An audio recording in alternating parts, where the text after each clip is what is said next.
Carpe Diem. Many will recognize that quote, though few will remember who said it or where, unless they're fans of Robin Williams or the movie Dead Poets Society.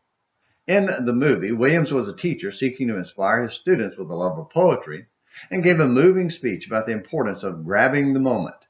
In that speech, he used the phrase Carpe Diem, which is Latin for seize the day. He was teaching his students that life is too short to let themselves be held back by timidity and fear, so seize every opportunity and make something with their life. A good lesson for us, by the way. Well, King David would have fit into the Dead Poets Society, and not just because he's a dead poet. No, David would have fit in because he would have been leading the charge to convince others to step up and seize the day. It was clearly in his nature from his youth. When the lion and bear attacked his flock, he seized and slew them. When he heard Goliath insulting God, he seized the moment and killed the giant. He was not one to sit around and wait for others to do something.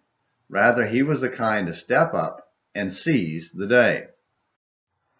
Even in the back 40 of his life, David didn't slow down and wait for things to happen. Confident in the great promise of God covered in 2 Samuel 7, David continued to seize the day and seize his enemies. In 2 Samuel 8, the text records the actions of David seizing the day against the enemies of God's people. 2 Samuel 8 verse 1 begins a list of aggressive action by the man after God's own heart, with David defeated the Philistines and subdued them. Then the Moabites in verse 2, the Zobahites in verse 3, the Arameans in verse 5, and the Edomites in verse 14.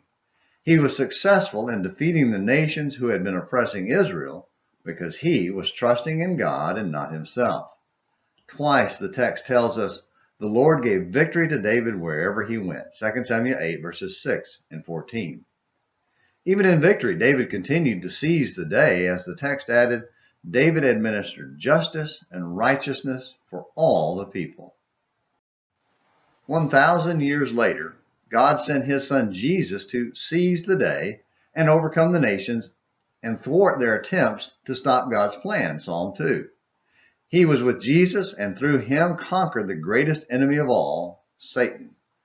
And now Jesus reigns on David's throne in heaven, as the Holy Spirit promised in 2 Samuel 7, Psalm 2, Psalm 16, Psalm 110, and again in Daniel 2 and 7. Just to name a few places where God revealed his magnificent promises about Jesus. Today, King Jesus administers justice and righteousness for all the people. Today, Jesus offers to give you victory over Satan, sin, and temptation if you will have faith in Carpe Diem. Will you seize the day? Don't put it off until tomorrow. Today is the day of salvation. Now is your opportunity to arise and be baptized in Jesus. Now is the time for you to seize the day. Well, thank you for watching today's Morning Minutes in the Bible. Until tomorrow, this is James McClenny hoping you have a great day.